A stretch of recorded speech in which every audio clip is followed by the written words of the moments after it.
A police officer vanished while responding to an emergency call in 1988, leaving her family devastated and the community in shock. 14 years later, tourists discovered a patrol car that reignited the question, who was responsible for the disappearance? The grey morning mist drifted across Bar Harbor, Maine, as Jennifer Martinez graded arithmetic papers at her kitchen table. Helen Garcia's urgent knocking shattered the peaceful quiet. "Jennifer, you need to come right now," the elderly neighbor gasped.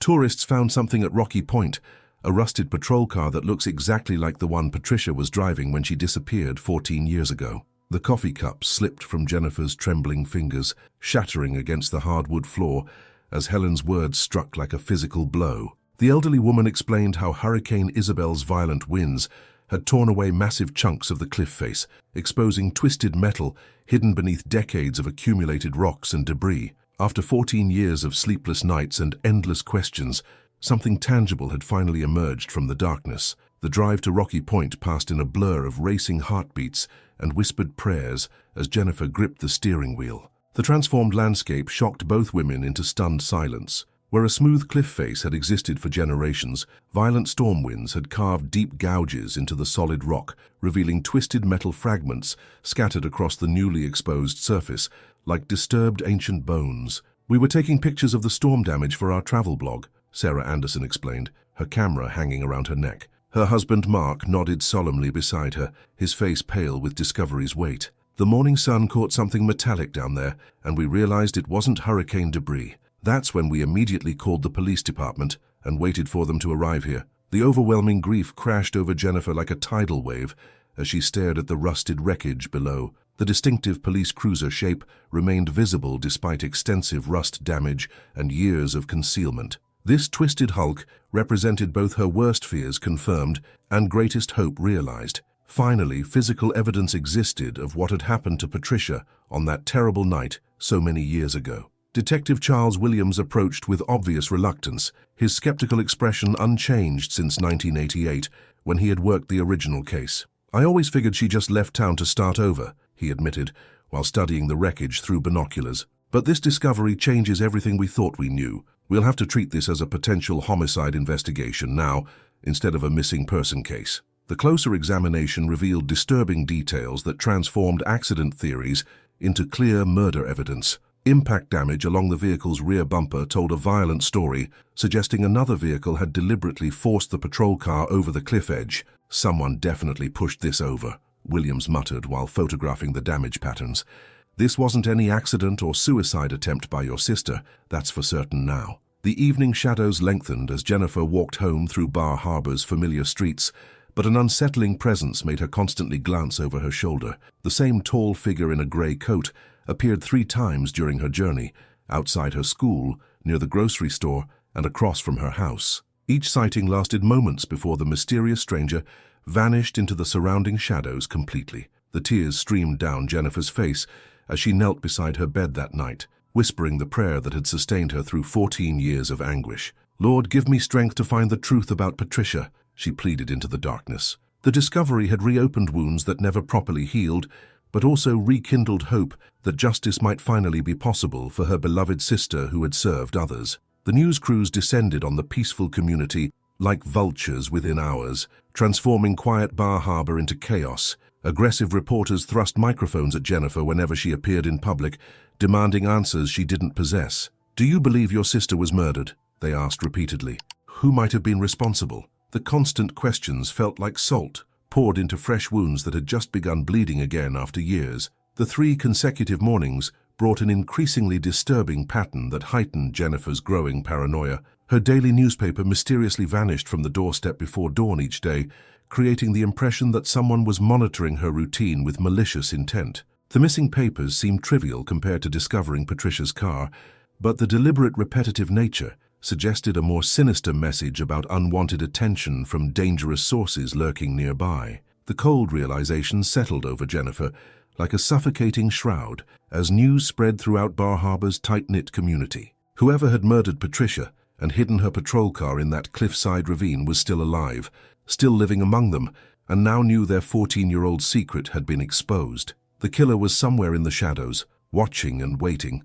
probably planning their next desperate move to keep the truth buried forever. If you're enjoying this story, subscribe to the channel and activate the notification bell to hear more stories like this. Tiny fragments of blue paint, scattered across the rocky cliff face, caught the attention of the crime scene technicians as they carefully examined every inch of Patricia's destroyed patrol car. "These paint chips are telling us a very important story," explained the forensic specialist Dr. Sarah Kim to Jennifer and Detective Williams. "Another vehicle definitely struck this cruiser before it went over the edge of the cliff. Each of the metallic fragments was methodically collected and catalogued, providing the first concrete evidence that Patricia's death had involved a second vehicle. The laboratory results are absolutely fascinating," Dr. Kim announced during her follow-up meeting with the investigation team 3 days later at the police station. This specific shade of commercial blue was commonly used on the construction vehicles throughout the 1980s. The chemical composition matches exactly with the paints from 3 major automotive suppliers who serviced heavy machinery. Detective Williams leaned forward with obvious interest. "So we're looking for a work truck that was operating in Bar Harbor during 1988? Dr. Kim nodded confidently while pointing to her analysis charts. The radio dispatch records from the night of Patricia's disappearance contained a troubling inconsistency that immediately caught Detective Williams' attention during his thorough review of the case files. "Jennifer, I need you to listen to this very carefully," Williams said, playing Patricia's final radio transmission through the old equipment. "She mentions responding to a domestic disturbance call on Maple Street, but I've searched every single dispatch log from that night." Jennifer listened intently to her sister's voice after 14 long years of silence, tears forming in her eyes. The paint manufacturer records led the investigators directly to Robert Wilson, a recently released ex-convict who had been operating a blue construction truck for the Harbor Construction Company during the summer of 1988. "Wilson has exactly the type of vehicle we're looking for," Detective Williams explained to Jennifer during their morning briefing at the police station. "His criminal background includes multiple arrests for burglary and assault over the years." Jennifer studied Wilson's mugshot with intense focus and growing concern. "Do you think he's capable of overpowering a trained police officer like Patricia was?" The parole documentation revealed that Wilson had been staying at Miller's boarding house on Cedar Street, just 3 blocks away from the fictional Maple Street address mentioned in Patricia's final transmission. "The proximity is incredibly suspicious," Jennifer observed, while reviewing the case files with Detective Williams in his cluttered office. He had access to the construction truck during the evening hours and no verifiable alibi for the night Patricia vanished. Williams highlighted the address on their investigation map with a red marker. Wilson's location puts him right in the middle of everything that happened. While questioning the potential witnesses at Murphy's Diner about Wilson's activities during 1988, Jennifer felt someone brush past her table and whisper directly into her ear. "You're messing with things you don't understand," the hooded figure said in a deliberately disguised voice before quickly disappearing into the crowded restaurant. Jennifer's hands trembled as she immediately called Detective Williams on her cell phone. "Someone just threatened me at the diner," she reported breathlessly to him. "They know I'm investigating Patricia's case, and they're trying to scare me away from the truth." The forensic specialists conducting a more thorough examination of the patrol car's interior made a startling discovery that opened entirely new investigative possibilities for the case. "We found some personal items hidden beneath the corroded dashboard," Dr. Kim reported excitedly to the investigation team during their afternoon meeting. Several threatening love letters and photographs that clearly didn't belong to Patricia at all. Jennifer examined the evidence bags with growing curiosity and alarm. Who would hide personal items in a police car like that? Dr. Kim shrugged thoughtfully while organizing the newly discovered evidence. Each of the threatening letters bore the distinctive signature DT and contained obsessive declarations of love, mixed with increasingly violent threats against Patricia if she continued rejecting the writer's advances. "These letters document a very clear pattern of escalating obsession and rage," Detective Williams explained, while showing Jennifer the disturbing correspondence spread across his desk. "The writer explicitly threatens physical harm just weeks before Patricia's disappearance occurred." Jennifer studied the handwriting with growing recognition and fear. DT, could this be David Thompson, Patricia's ex-boyfriend who was stalking her? Thompson's documented history with the Bar Harbor Police Department painted a disturbing picture of an unstable individual who had refused to accept the end of his relationship with Patricia. Multiple police reports detail incidents of stalking, harassment, and property destruction, Detective Williams explained, while reviewing Thompson's extensive file with Jennifer in the conference room. Patricia filed 3 separate restraining orders against him in the months before her disappearance. Jennifer shook her head in complete disbelief. Why didn't anyone connect Thompson to Patricia's disappearance back in 1988 when it first happened? Williams sighed heavily with obvious regret. The hours spent kneeling beside Patricia's grave in the peaceful seaside cemetery became Jennifer's daily refuge as she sought divine guidance and strength to continue the difficult pursuit of justice. God, please help me understand why this happened to Patricia, she whispered through tears, feeling her sister's spiritual presence surrounding her like a protective embrace. Give me the wisdom to ask the right questions and the courage to face whatever truth we discover about her death. The weight of the investigation and the mounting threats made these prayer moments absolutely essential for maintaining her emotional stability throughout the ordeal. The tight-knit community of Bar Harbor rallied around Jennifer's quest for answers as the news of the reopened investigation spread throughout the coastal town like wildfire. Patricia was the finest officer we ever had on the force, retired Police Chief Robert Mason told Jennifer during a chance encounter at the local grocery store. She genuinely cared about protecting this community and would have made an excellent detective if she had lived. Local business owner Helen Murphy approached Jennifer at the coffee shop with tears in her eyes. If you need financial help with the investigation costs, our merchant association wants to contribute something. The evidence continued mounting against both Wilson and Thompson as the investigators worked around the clock to build solid cases against the 2 primary suspects in Patricia's murder. Wilson's access to the construction truck matches our paint evidence perfectly, Detective Williams summarized during their evening briefing in his office, and Thompson's documented threats create a clear motive for murder that we can present to a jury. Jennifer studied the evidence board with growing determination and hope. So we have 2 viable suspects with means, motive, and opportunity to kill Patricia. Williams nodded confidently while organizing the case files on his desk. The sophisticated electronic devices hidden beneath the patrol car's corroded dashboard surprised the forensic specialists when they began dismantling the vehicle's interior components with precision tools. These surveillance instruments are far more advanced than anything the standard police cruisers would have carried in 1988, Dr. Kim explained to Jennifer and Detective Williams while examining the equipment under bright laboratory lights. Someone with considerable technical expertise deliberately installed this monitoring equipment to intercept Patricia's radio communications. The discovery transformed the investigation from a simple murder case into something far more complex and organized. The technical analysis of this surveillance equipment leads us directly to a local electronics expert, Detective Williams announced during the morning briefing with Jennifer and the investigative team. Stephen Clark operates an electronics repair shop that's been in downtown Bar Harbor since the early 1980s. He has the advanced technical knowledge and the specialized tools necessary to install these sophisticated monitoring devices without detection. Jennifer studied Clark's business license and background information with growing interest.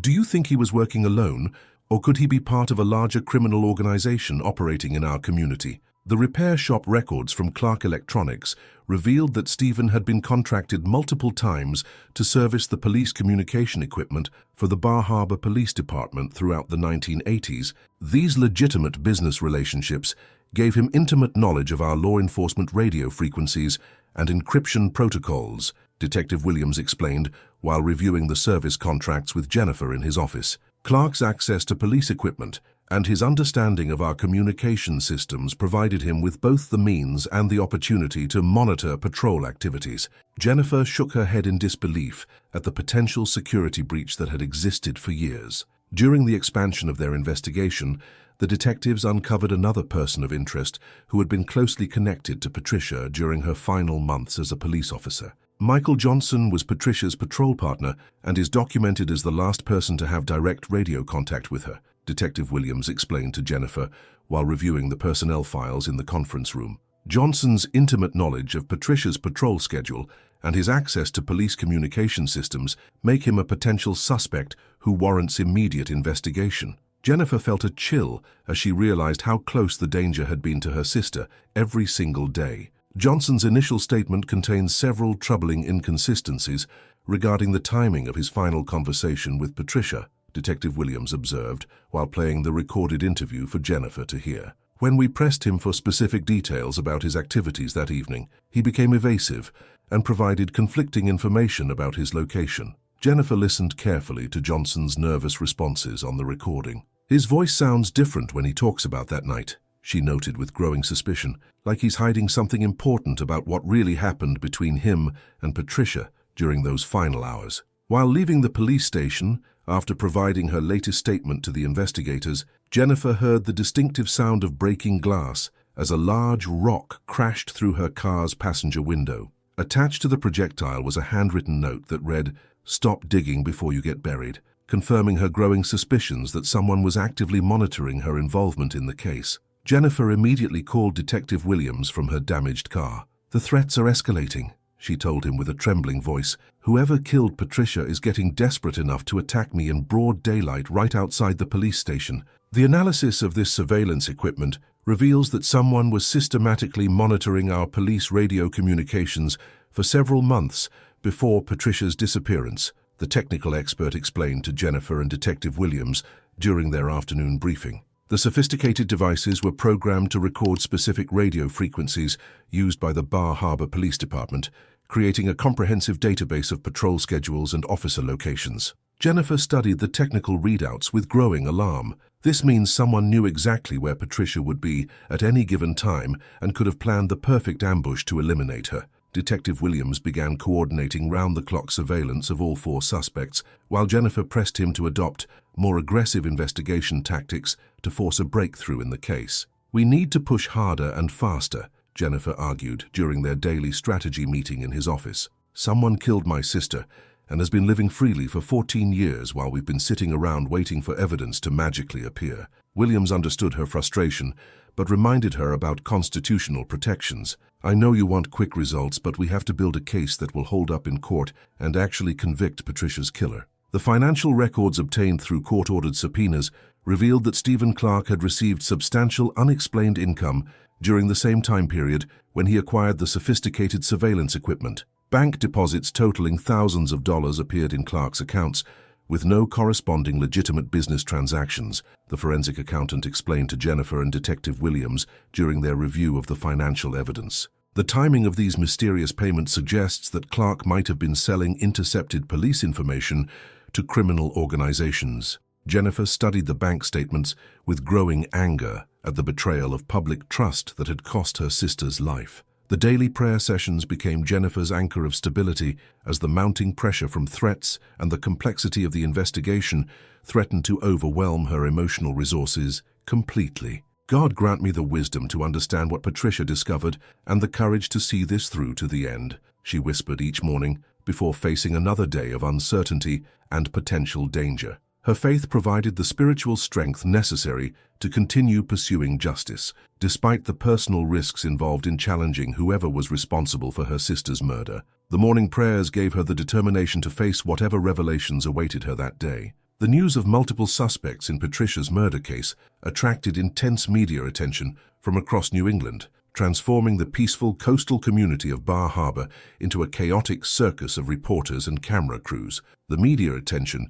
is making it increasingly difficult for us to conduct our work without interference, Detective Williams complained to Jennifer during one of their private conversations in his office. "These aggressive reporters are ambushing potential witnesses and contaminating our crime scenes with their equipment." Jennifer nodded in agreement while watching the news trucks lined up outside the police station. "They're treating Patricia's death like entertainment instead of respecting the fact that a family is still grieving." As the scope of the investigation expanded to include technical surveillance capabilities and potential police corruption, Jennifer began to understand that her sister's disappearance had involved a criminal network far more sophisticated than anyone had previously imagined. The discovery of surveillance equipment, the false radio call that lured Patricia to her death, and the systematic monitoring of police communications suggest an organized operation, Detective Williams explained, while updating their evidence board with new connections and theories. Patricia apparently stumbled onto this network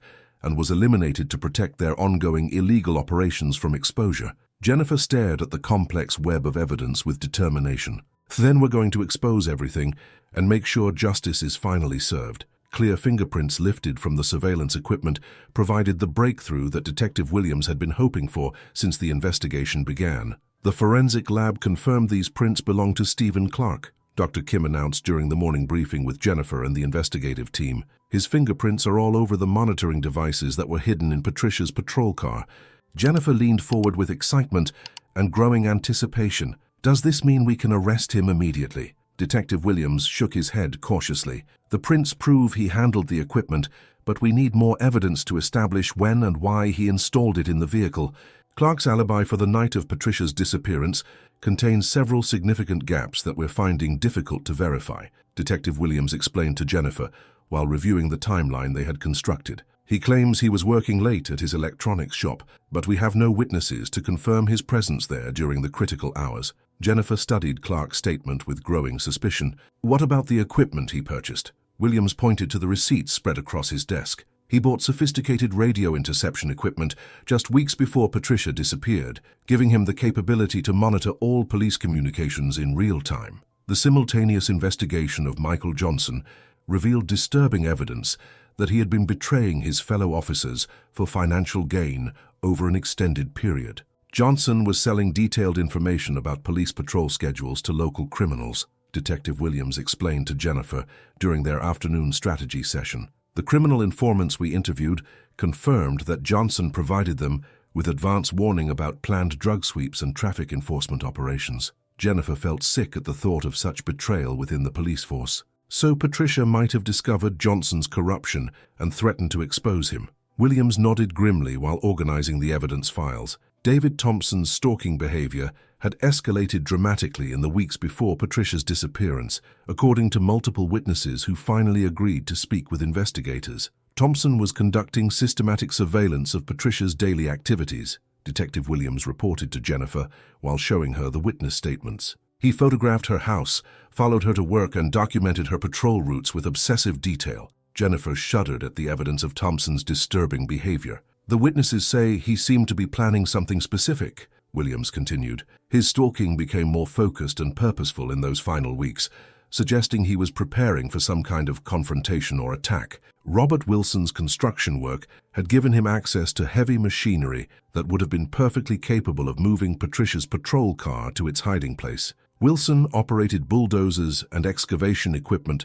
for Harbor Construction Company, Detective Williams explained, while showing Jennifer the employment records they had obtained. He had the mechanical knowledge and the physical resources necessary to push a vehicle over the cliff and conceal it beneath rocks and debris. Jennifer studied the construction company's equipment inventory with growing understanding. So any one of these four suspects had the means to kill Patricia. Williams confirmed her assessment while updating their suspect board.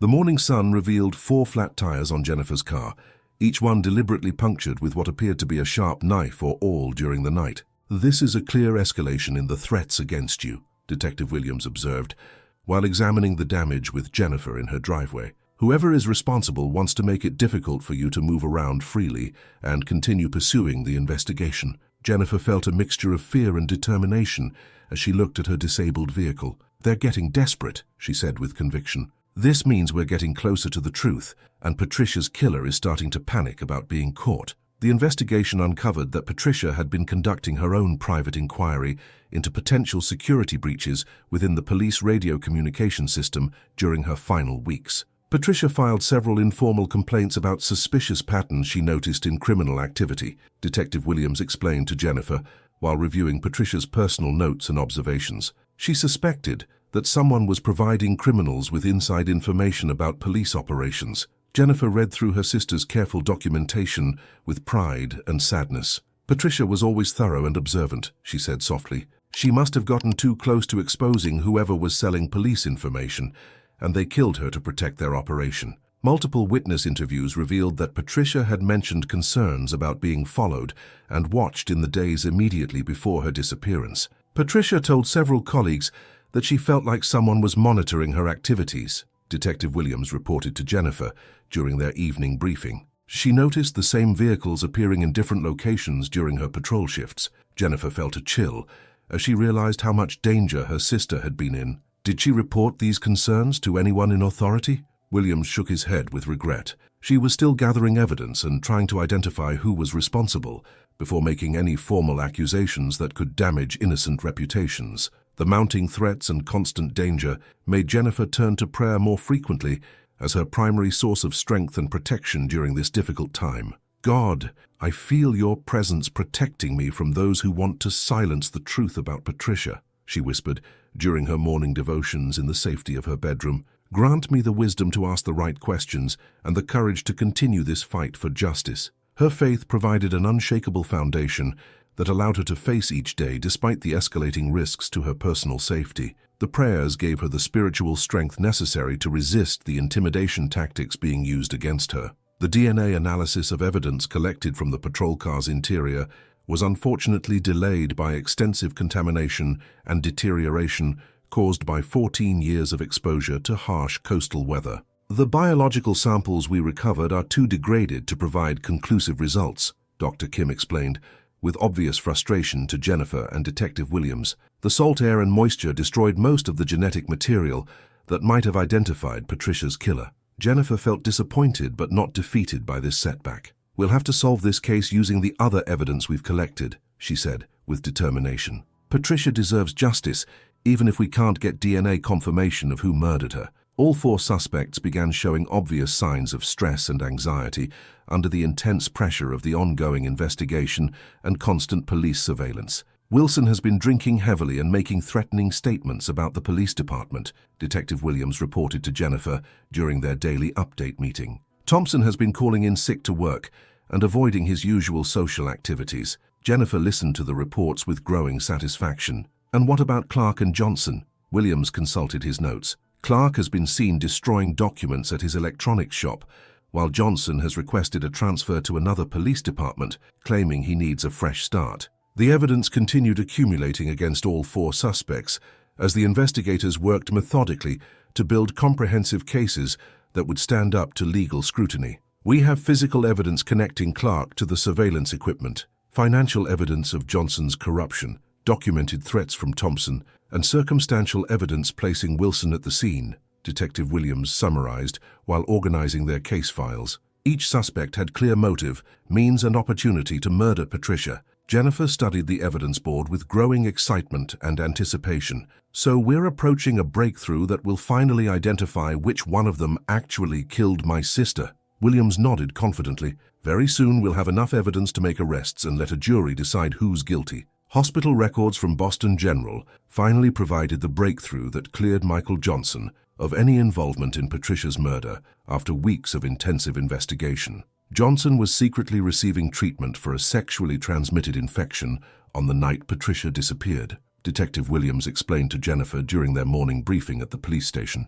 The medical records and security footage confirm his presence at the hospital during the entire critical time period. Jennifer felt a mixture of relief and disappointment. So, Johnson's not our killer? Williams shook his head while closing Johnson's case file. He concealed the hospital visit due to shame about the infection, but the alibi is absolutely solid. Johnson was too embarrassed to reveal the real reason for his absence that night, Detective Williams continued, while showing Jennifer the hospital documentation they had obtained through legal channels. He was afraid that admitting to having a sexually transmitted infection would damage his reputation within the police department and potentially end his law enforcement career. Jennifer understood the social stigma that would have motivated Johnson's deception. The medical records show he was admitted for emergency treatment and remained under observation for several hours, Williams confirmed, while pointing to the timestamps on the documentation. The security footage from the hospital lobby shows him arriving and leaving, completely eliminating him as a suspect.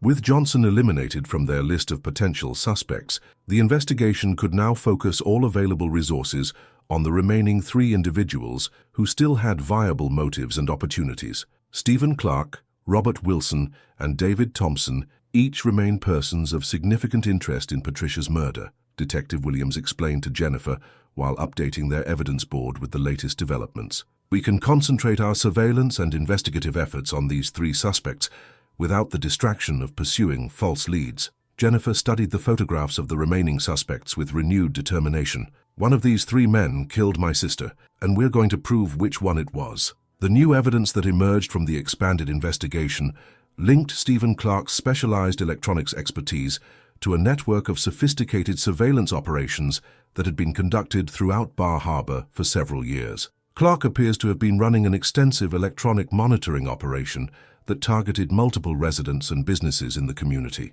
Detective Williams reported to Jennifer during their afternoon strategy meeting. The surveillance equipment found in Patricia's car was just one component of a much larger criminal enterprise. Jennifer felt disturbed by the scope of Clark's apparent violations of privacy. How many people has he been spying on without their knowledge or consent? The financial records obtained through the court-ordered investigation revealed that Stephen Clark had been receiving substantial unexplained income that coincided precisely with his acquisition of advanced surveillance equipment over the past several years. Bank deposits totaling tens of thousands of dollars appeared in Clark's accounts, with no corresponding legitimate business transactions to justify these payments, the forensic accountant explained to Jennifer and Detective Williams. The pattern suggests that Clark was operating a blackmail scheme using illegally obtained information from his surveillance activities. Jennifer shook her head in disgust at the violation of trust and privacy that had apparently been occurring in their community for years. The sound of shattering glass startled Jennifer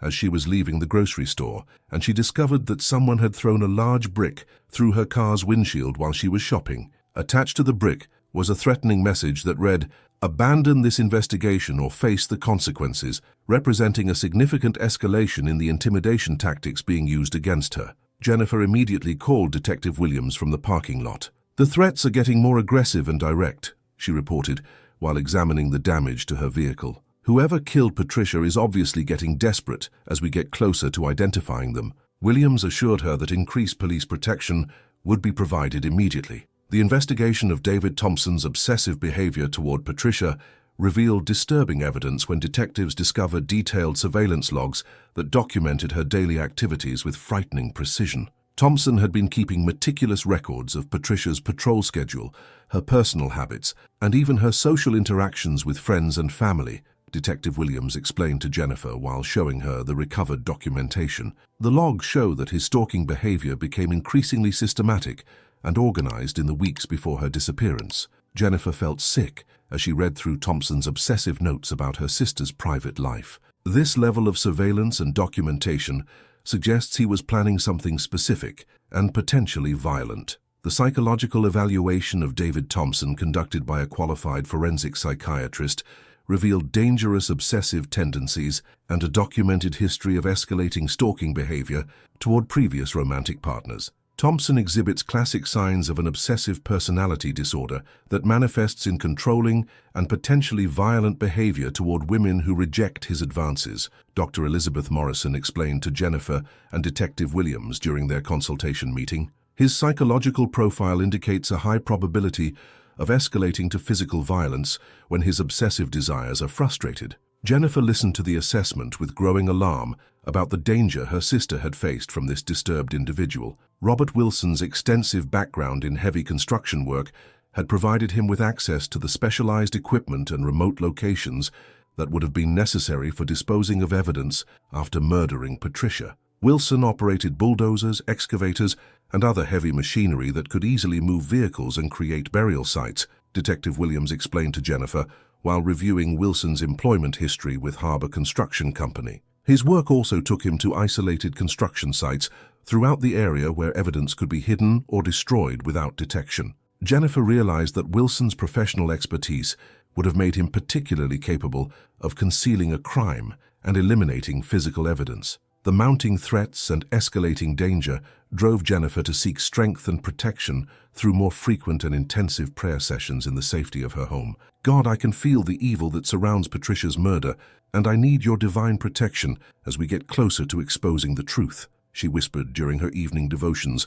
while kneeling beside her bed. "Grant me the wisdom to recognize the lies and the courage to continue this fight for justice, despite the personal risks I'm facing." Her faith provided an unshakable foundation that allowed her to resist the fear and intimidation that were being used to try to stop her pursuit of Patricia's killer. The three remaining suspects each possessed compelling motives and clear opportunities to murder Patricia, making it absolutely crucial for the investigators to find the decisive piece of evidence that would identify the actual killer. Clark had the technical expertise to monitor police communications and lure Patricia into a trap, Detective Williams summarized while reviewing their case files with Jennifer. Thompson had an obsessive motive and detailed knowledge of Patricia's activities, while Wilson had the physical capability to overpower her and dispose of the evidence.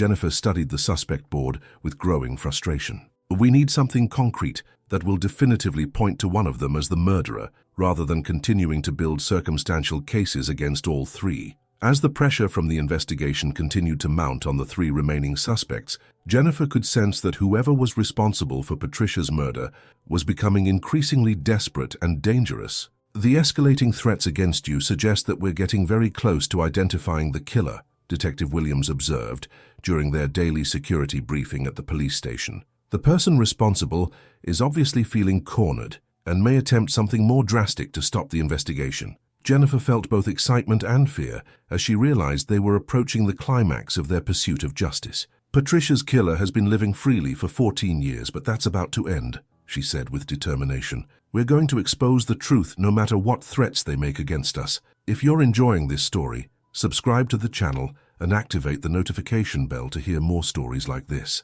The security footage from Murphy's convenience store provided the crucial evidence that completely cleared Robert Wilson of any involvement in Patricia's murder case. The video shows Wilson at an illegal poker game across town during the entire evening when Patricia disappeared. Detective Williams announced to Jennifer during their morning briefing at the police station. Multiple witnesses confirm his presence there, and the time-stamped footage provides absolutely ironclad proof of his whereabouts.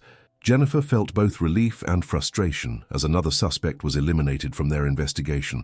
Wilson had concealed his whereabouts because the poker game was illegal gambling that would have violated his parole conditions, Detective Williams explained to Jennifer while showing her the witness statements they had collected. He was willing to appear suspicious in a murder investigation rather than admit to illegal gambling that could have sent him back to prison. Jennifer understood the difficult position Wilson had been in during the original investigation. The multiple witnesses and the security footage provide conclusive proof that he couldn't have been anywhere near Patricia when she was murdered. The investigation could now concentrate all available resources on the final two suspects who remained viable candidates for Patricia's killer after Wilson's elimination. Stephen Clark and David Thompson both have strong motives, clear opportunities, and documented suspicious behavior patterns, Detective Williams explained to Jennifer while updating their evidence board with the latest developments. We can intensify our surveillance and investigative efforts on these two individuals without the distraction of pursuing false leads.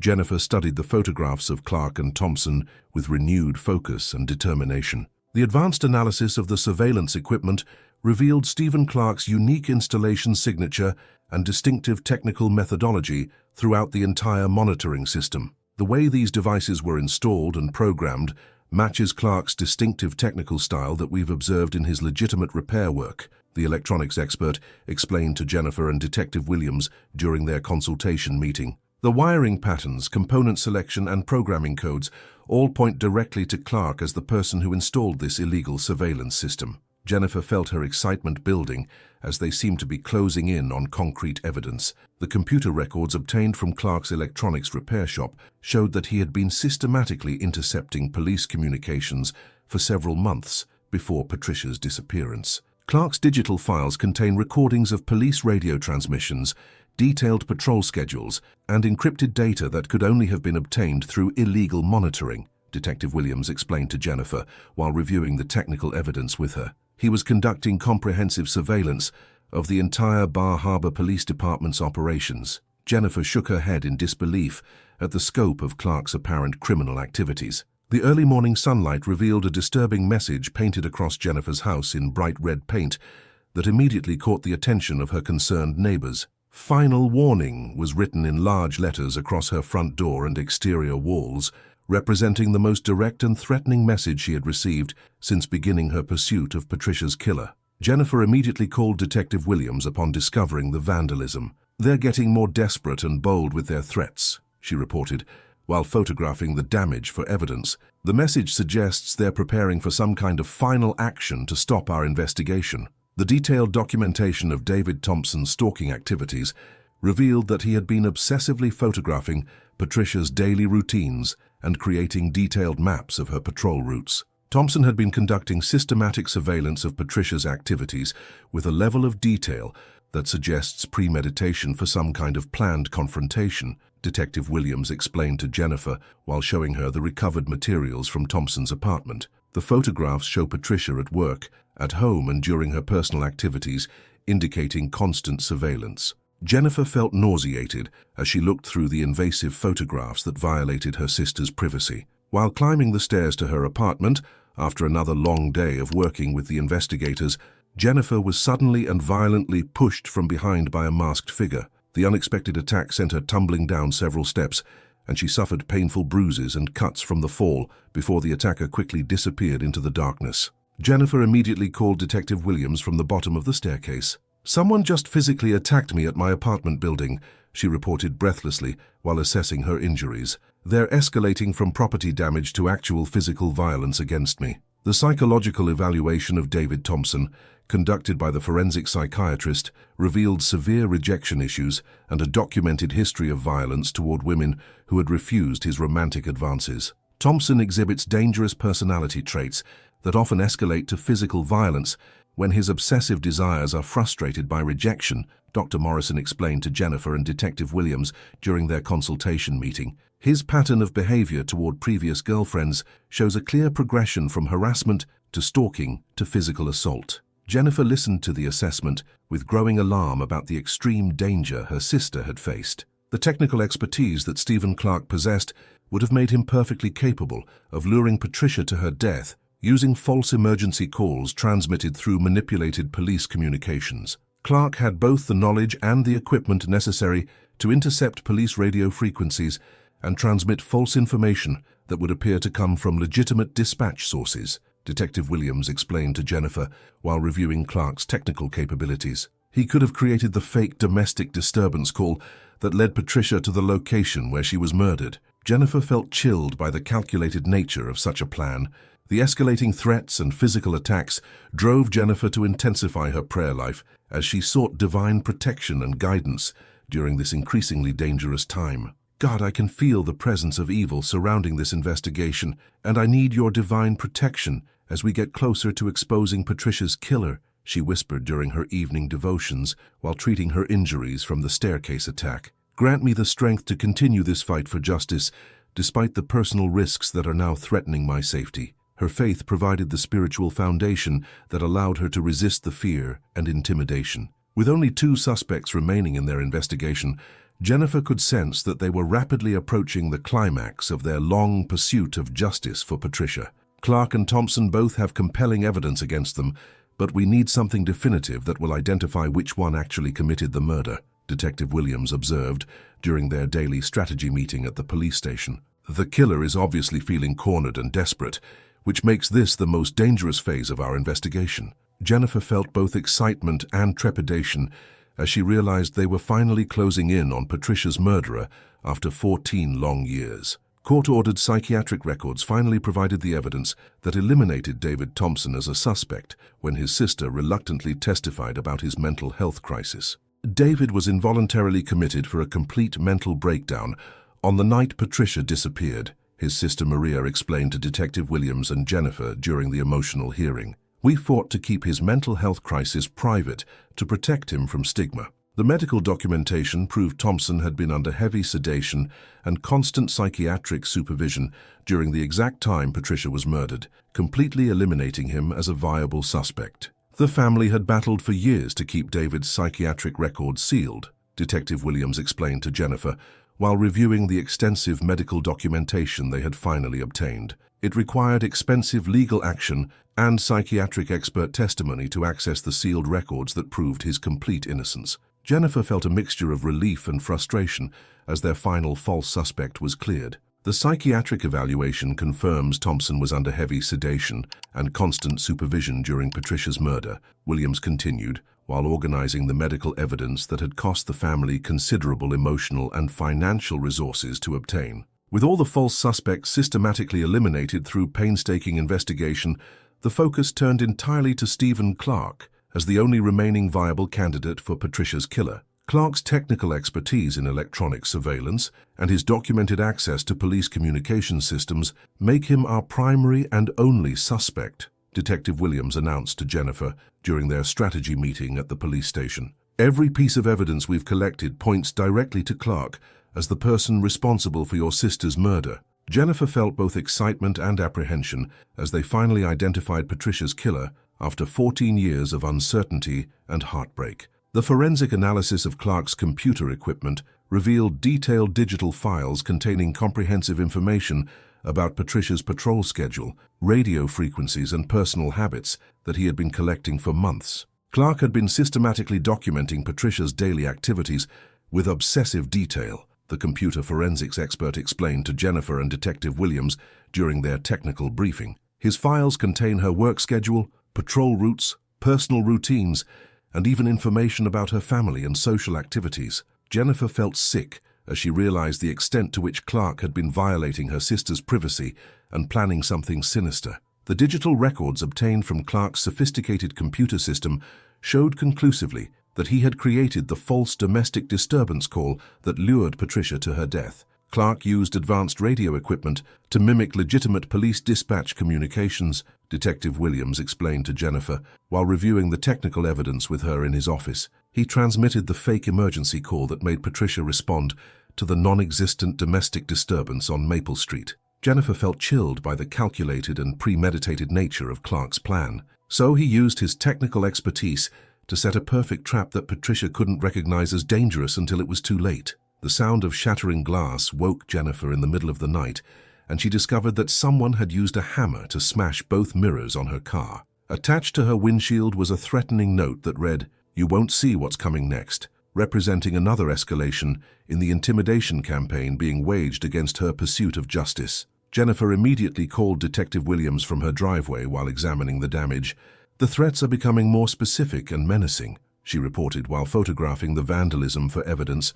"Clark is obviously getting desperate as we close in on him with concrete evidence." The continued cliff erosion caused by Hurricane Isabel's lingering effects led to the discovery of a hidden coastal cave where investigators finally found Patricia's remains after 14 years. The storm damage exposed a previously unknown cave system where Patricia's body had been concealed. Detective Williams explained to Jennifer during the somber briefing at the police station. The preservation conditions in the cave allowed forensic specialists to recover crucial evidence that directly links Clark to your sister's murder. Jennifer felt overwhelming grief mixed with relief that Patricia's body had finally been found and could receive a proper burial after so many years of uncertainty. The autopsy results confirmed that Patricia had been strangled after confronting Clark about his illegal surveillance operation, and the physical evidence conclusively linked him to her murder. The forensic pathologist found defensive wounds on Patricia's hands and arms, indicating she fought back against her attacker,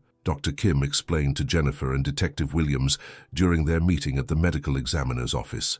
DNA evidence under Patricia's fingernails matches Stephen Clark's genetic profile. Jennifer felt a mixture of pride in her sister's courage and rage at Clark's betrayal of the community's trust in his technical services and access to sensitive police equipment. The motive behind Patricia's murder became clear when investigators discovered that Clark had been operating a lucrative criminal enterprise, selling illegally obtained police information to various criminal organizations. Clark was making substantial profits by providing criminals with advance warning about police operations, patrol schedules, and planned investigations, Detective Williams explained to Jennifer while reviewing the financial evidence they had collected. Patricia had discovered his illegal surveillance network and threatened to expose his entire operation to internal affairs. Jennifer understood that her sister had died because she was an honest police officer who couldn't be bought or intimidated into ignoring criminal activity. Another brick crashed through Jennifer's bedroom window during the early morning hours, accompanied by photographs of her daily routine that proved she was being constantly monitored by Clark's surveillance network. These photographs show that Clark has been watching and documenting your every move throughout this investigation, Detective Williams observed while examining the evidence with Jennifer and the crime scene team. He knows your schedule, your habits, and your activities in frightening detail. Jennifer felt violated and angry that Clark had been spying on her, just as he had stalked Patricia before murdering her. "Clark is using the same surveillance tactics against me that he used against my sister." The hours spent in prayer beside Patricia's grave became even more meaningful for Jennifer as she thanked God for guiding them to the truth about her sister's murder. "Lord, I'm grateful that you helped us find Patricia's body and identify her killer after all these years of uncertainty," she whispered while kneeling on the cold ground of the cemetery. "Please grant me the strength and courage to face whatever comes next as we bring Stephen Clark to justice." Her faith had sustained her through the darkest moments of the investigation, and now she felt God's presence more strongly than ever as they prepared for the final confrontation with Patricia's murderer. With overwhelming evidence against Stephen Clark, and Patricia's body finally recovered from the coastal cave, arrest warrants were issued immediately for murder and multiple charges related to illegal surveillance activities. Clark has vanished from his electronics shop and his apartment, Detective Williams reported to Jennifer during their emergency briefing at the police station. We've issued an all-points bulletin and organized a manhunt throughout Maine and the surrounding states. Jennifer felt both satisfaction that they had solved Patricia's murder and concern that Clark remained free and dangerous. We need to find him before he hurts someone else or manages to escape permanently. Armed police officers surrounded Stephen Clark's remote cabin workshop in the dense woods outside Bar Harbor, preparing for what could become a deadly standoff with the cornered killer. Clark has been hiding here since learning about Patricia's body discovery, Detective Williams explained to the tactical team commander through his radio headset. He's considered extremely dangerous and has demonstrated technical expertise in surveillance and weapons. The cabin sat isolated among tall pine trees, providing Clark with natural cover and multiple potential escape routes through the surrounding wilderness that concerned the officers planning the arrest operation. The transformation of Clark's cabin into a high-tech surveillance fortress became apparent as police positioned themselves around the remote structure using specialized equipment. Clark has cameras and communication equipment positioned throughout the property, the tactical team leader reported to Detective Williams and Jennifer during their briefing. He's been monitoring police movements and tracking Jennifer's activities throughout this entire investigation using sophisticated electronic surveillance. Jennifer felt violated, knowing that Clark had been watching her every move, just as he had stalked Patricia before murdering her sister 14 years earlier. Against Detective Williams' strong objections and safety concerns, Jennifer insisted on accompanying the arrest team to face her sister's killer directly after 14 years of uncertainty. I need to look Patricia's murderer in the eyes and demand answers about why he killed her, Jennifer argued with Williams during their heated discussion before the operation. Patricia deserves to have family present when justice is finally served. Williams reluctantly agreed, but insisted that Jennifer remain in a protected position behind the armored vehicles.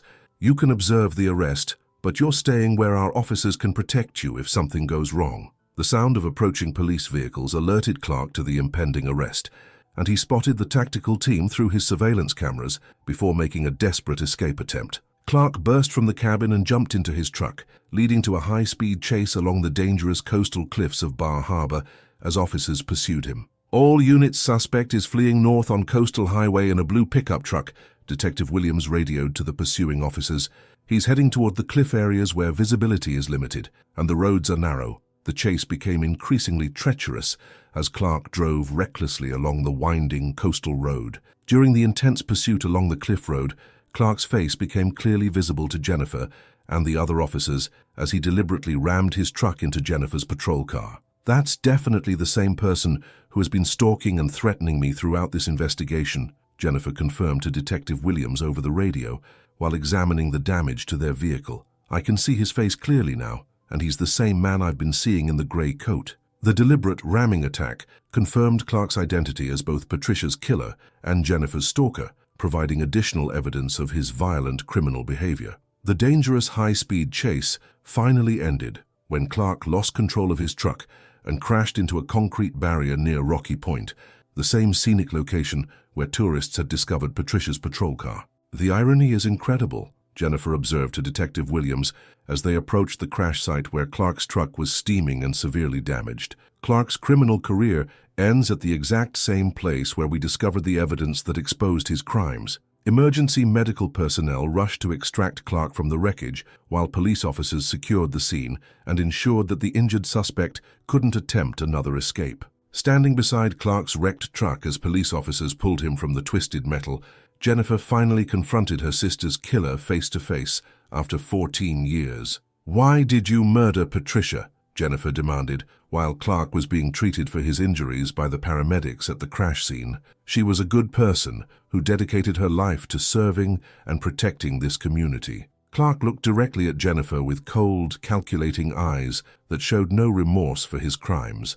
"Your sister was getting too close to exposing my operations," he replied with disturbing calmness. "I couldn't allow her to destroy everything I had built." The confession poured out of Clark as he realized that his criminal empire had finally collapsed, and there was no point in denying his guilt any longer. Patricia discovered my illegal surveillance network and threatened to expose my blackmail operations to internal affairs, Clark explained to Jennifer and Detective Williams while receiving medical treatment. I was selling confidential police information to criminal organizations and using illegally obtained surveillance data to blackmail prominent citizens. Jennifer felt sick listening to Clark describe how he had betrayed the community's trust. "How you destroyed so many lives for money," she said with disgust. Patricia died because she was an honest police officer. The psychological motivation behind Clark's crimes became clear as he continued his disturbing confession to Jennifer and the assembled law enforcement officers. "I needed to control and monitor everyone around me,"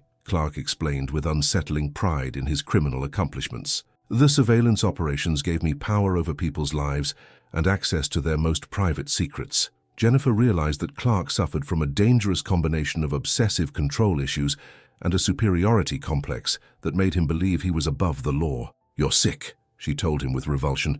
"You violated everyone's privacy and destroyed families for your own twisted satisfaction."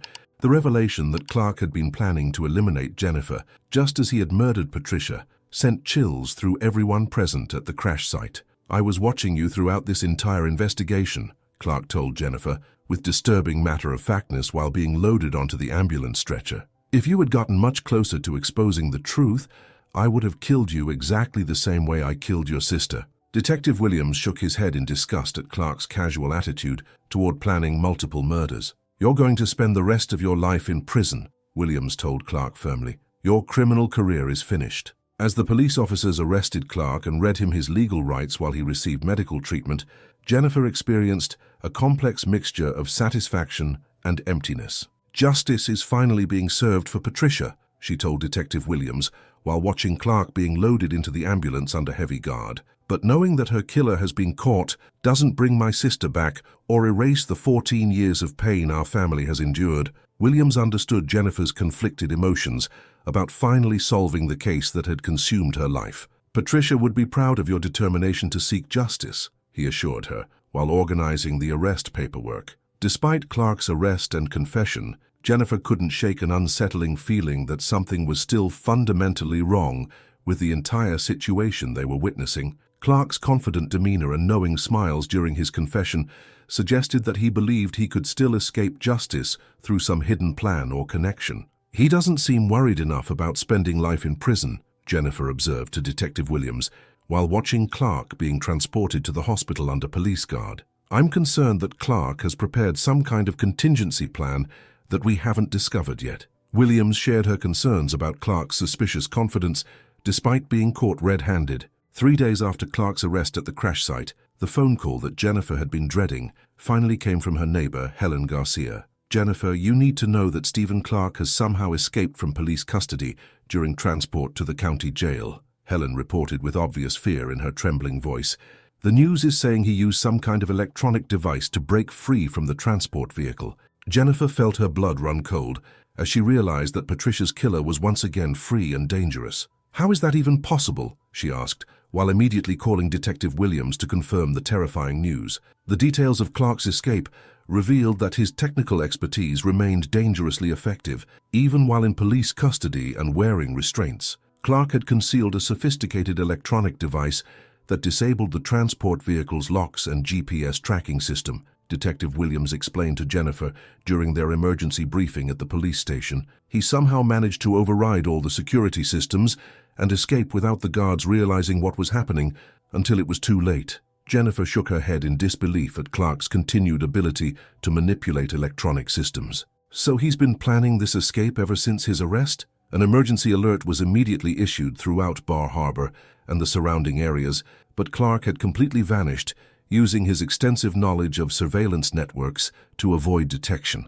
"We've contacted every law enforcement agency in Maine and the neighboring states," Detective Williams reported to Jennifer while coordinating the manhunt from the police station. "But Clark knows exactly how our communication systems work and can probably monitor our radio frequencies to stay ahead of our search efforts." Jennifer felt frustrated and terrified, knowing that Clark was using his criminal expertise to evade capture. "He's had years to prepare contingency plans for exactly this kind of situation," Jennifer was immediately placed in protective custody at a secure safe house, but Clark's intimate knowledge of police procedures and protocols made her feel vulnerable even under armed protection. Clark spent years intercepting our communications and studying our operational methods, Detective Williams explained to Jennifer while reviewing the security arrangements at the safe house. He knows how we conduct protective operations and might be able to anticipate our defensive strategies.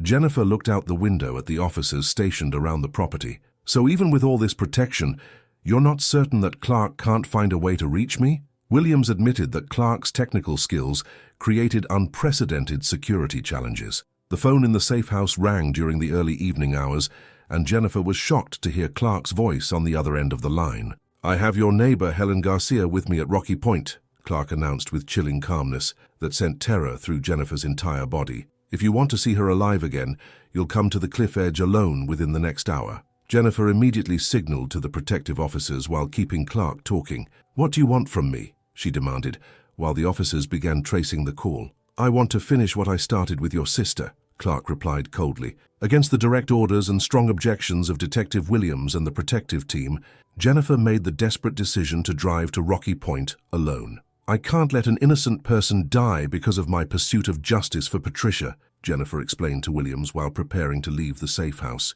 "Helen has been like a mother to me since Patricia's death, and I won't abandon her to save myself." Williams tried to stop her, but Jennifer was determined. "We'll have snipers positioned around the area," Williams promised while organizing the tactical response. "But you're walking into an extremely dangerous situation that could get you killed." The moonlight illuminated the cliff edge, where Clark stood waiting with Helen Garcia held at gunpoint, his escape plan clearly visible in the form of a boat anchored in the cove below.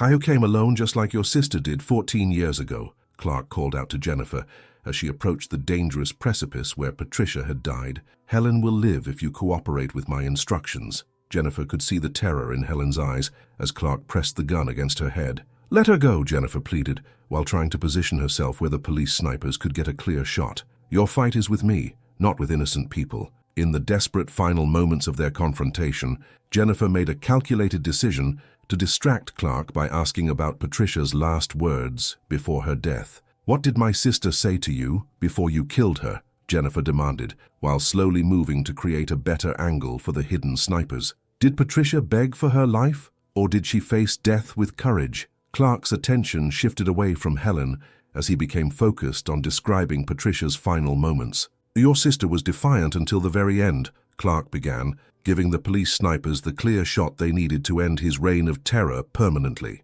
The rifle shot echoed across the cliff face as Clark was wounded and immediately captured by the tactical team before he could harm Helen or execute his planned escape to the boat below. "It's finally over," Jennifer whispered while embracing Helen and watching the police officers secure Clark with heavy restraints and immediate medical attention. Patricia's killer will never hurt anyone else again. The nightmare that had begun with Patricia's disappearance 14 years earlier was finally ending with Clark's capture and the complete destruction of his criminal network. Helen sobbed with relief while thanking Jennifer for risking her life to save her from Clark's desperate final gambit. With Stephen Clark now in maximum security custody, facing multiple charges including murder, kidnapping, and surveillance crimes, Jennifer finally felt safe enough to begin the long process of healing from the trauma. "Clark will spend the rest of his life in prison without the possibility of parole," Detective Williams assured Jennifer during their final briefing at the police station. "The evidence against him is overwhelming,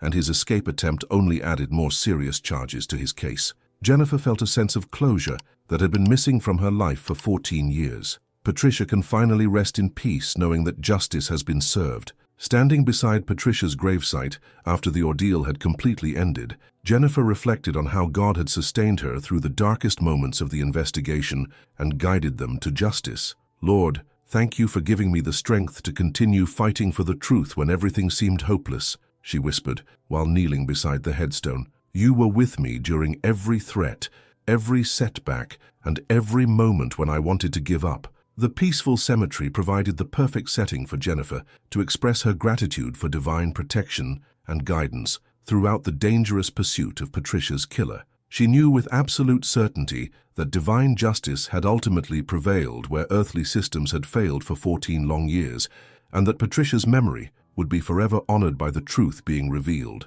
God sees everything and nothing goes unpunished, Jennifer said softly, while placing fresh flowers on Patricia's grave. Even when human justice seems impossible, divine justice always finds a way to expose the truth and hold criminals accountable for their actions. Patricia's sacrifice as an honest police officer had not been in vain, and her killer would never again threaten the safety of innocent people in their beloved community of Bar Harbor. If you enjoyed this story, please like the video. Write in the comments where you're listening from and take the opportunity to subscribe and activate the notification bell. I'll see you in our channel's next story.